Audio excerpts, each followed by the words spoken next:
So the very first piece of art that I decided to choose in the Taylor building was this statue of a group of people and some children singing hymns together.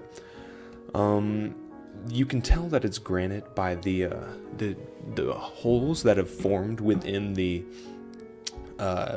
piece of art, within the statue, and there is no distinguishable name or distinguishable artist for this piece of art, unfortunately. So the second piece of art that I decided to go with within the Taylor building was this piece of art on Orson Pratt.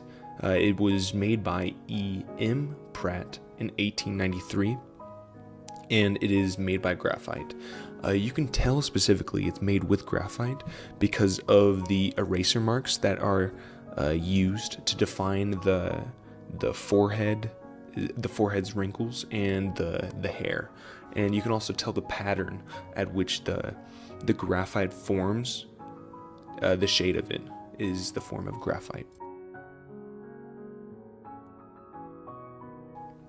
So the third piece of art that I decided to go with within the Taylor building was this bronze statue of Heber C. Kimball.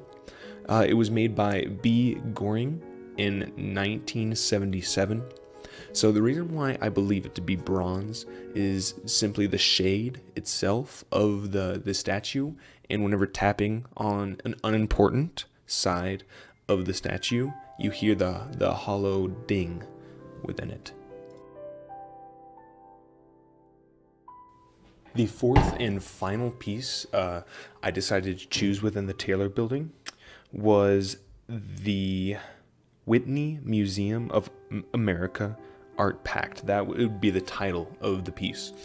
So I did not see an artist's name within the sides or on the art at all, but you can tell throughout the art it is heavily relied on graphite, and then it also throws in cloth and string.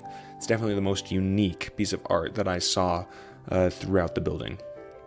And the reason why I think it's graphite is simply because you can see the shading on the left side of the building is all graphite, including the roads as well. So that's heavily graphite.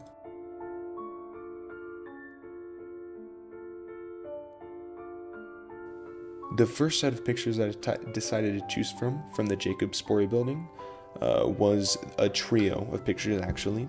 They all had the same design, so I just went ahead and clumped them together. It's three characters from a show called Merlin, and you can tell that it is using oil painting because of the thickness of the paint, and you can tell from the brush of the brush strokes that is oil painting. The artist of this is actually Corey Walker. I believe he's a local student at BYUI.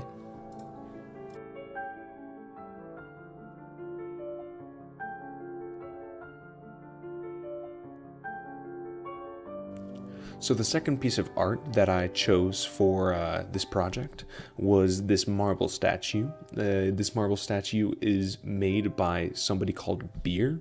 This person is from Paris, and it was made in 1875, a long time ago. This person decided to call it Mary. That's the name of the statue, and it is made of marble. You can tell that it's made of marble simply because of the color, the white, and the texture as well. If you were to touch it, it would be a smoother stone than the granite of the children singing hymns.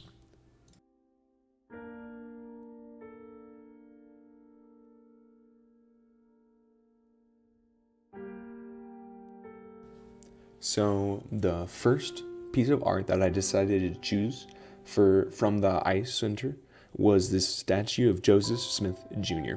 It's a bronze statue. You can tell by the coating of which they cover it in for it to not oxidize, and you can tell by the little ding by hitting against the statue. I don't actually know the artist's name. I have a picture of it right here, cannot read it for the life of me. I can tell that it was made in 1757 or maybe 59, one of the two. But yeah, it's pretty rad.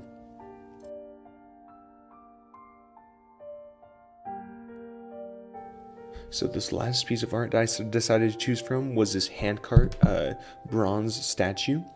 It is called Handcart Pioneers. It was made by Torleif S. Nafis, and apparently he lived from 1881 to 1965. You can tell that it's bronze by just doing the simple ding test as the previous bronze statues, and also the color and just the way it was made.